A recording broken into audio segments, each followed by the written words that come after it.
Hello बच्चों, चलिए प्रश्न पढ़ते हैं। बिंदुओं 1, 2, 3 और -3, 4, -5 को मिलाने वाली रेखा एक्स वाई तल द्वारा किस अनुपात में विभाजित होती है? विभाजित बिंदु के निर्देशांक भी ज्ञात कीजिए। मुख्य अवधारणा। तो हमारा जो प्रश्न है वो त्रिविमीय ज्यामिति से संबंधित है, जिसके अंदर हमें विभाजन सूत्र के बारे में बात करनी है। तो देखो, विभाजन सूत्र हमारा दो तरह से होता है, एक अंतः विभाजन होता है और एक बाह्य विभाजन होता है।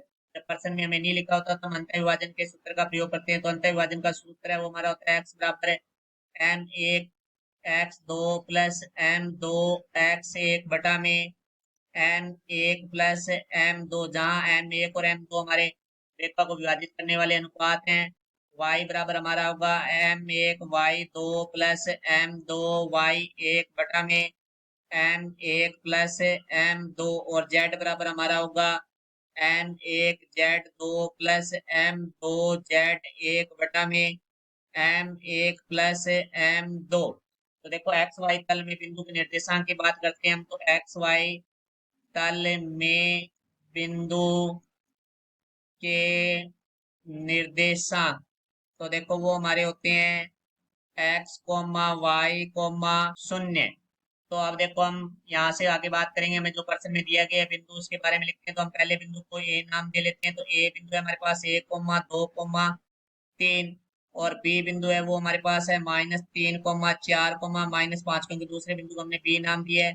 तो ये हमारी एक रेखा है, क्योंकि इन बिंदुओं को मिलाने से एक रेखा बन रही है, वो एक्स वाई तल द्वारा विभाजित हो रही है। तो वो हमारा बिंदु जैसे होगा एक्स कोमा वाई कोमा शून्य। तो ये हमारा जो अनुपात है वो के है, और ये अनुपात है वो हमारा एक हो जाएगा। तो के अनुपात है एक। तो यहाँ से हम लिख लेंगे मानना M1 अनुपात M2 बराबर हमारा के अनुपात है एक।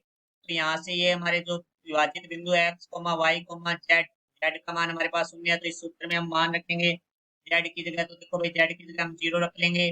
तो M1 का मान है के, गुणा जेड दो का मान होगा हमारे पास -5, प्लस M2 का मान है 1, गुणा जेड 1 का मान है हमारे पास है 3 बटा में के प्लस 1। तो भाग के प्लस 1 है वो भाग में है, तो दूसरी तरफ आगे गुणा में होगा। तो 0 गुणा के प्लस 1 बराबर हमारा आ जाएगा -5 के प्लस 3 को 1 से गुणा किया 3। शून्य से कोई संख्या गुणा होती है तो वो हमारी शून्य हो जाएगी। बराबर आ गया हमारे पास -5 के प्लस 3। तो माइनस का 5 के बराबर से दूसरी तरफ आगे प्लस का हो जाएगा। तो +5 के बराबर आ जाएगा 3। तो हमें के का मान निकालना है। तो के बराबर 5 गुणा में दूसरी तरफ आके भाग में होगा, तो 3/5। तो हमारा यहाँ से M1 अनुपात M2 बराबर आ जाएगा 3/5 अनुपात 1।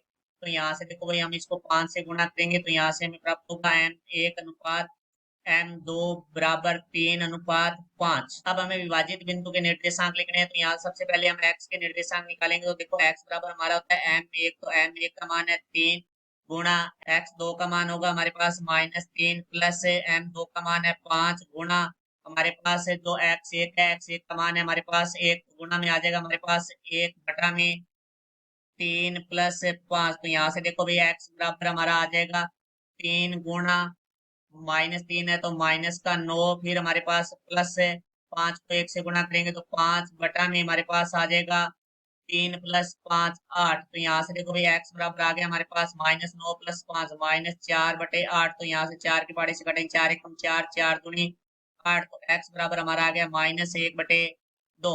अब हम यहाँ से y निर्देशांक के लिए बात करते हैं। तो y बराबर हमारा M1 होता है। तो M1 का मान है हमारे पास है 3, गुणा में अब हम बात करें y2 का मान है वो है हमारे पास 4। तो यहाँ हम लिखेंगे 4 प्लस M2 का मान है वो 5, गुणा y1 का जो मान है वो हमारे पास है 2। तो यहाँ गुणा में आ जाएगा 2 बटा में M1 प्लस M2। तो 3 प्लस 5। तो यहाँ से y बराबर आ जाएगा 4 को 3 से गुणा करेंगे 12 प्लस 5 दूनी 10 बटा में 3 और 5 हमारा 8 हो जाएगा। तो y बराबर हमारा आ जाएगा 12 और 10 22 बटा में 8।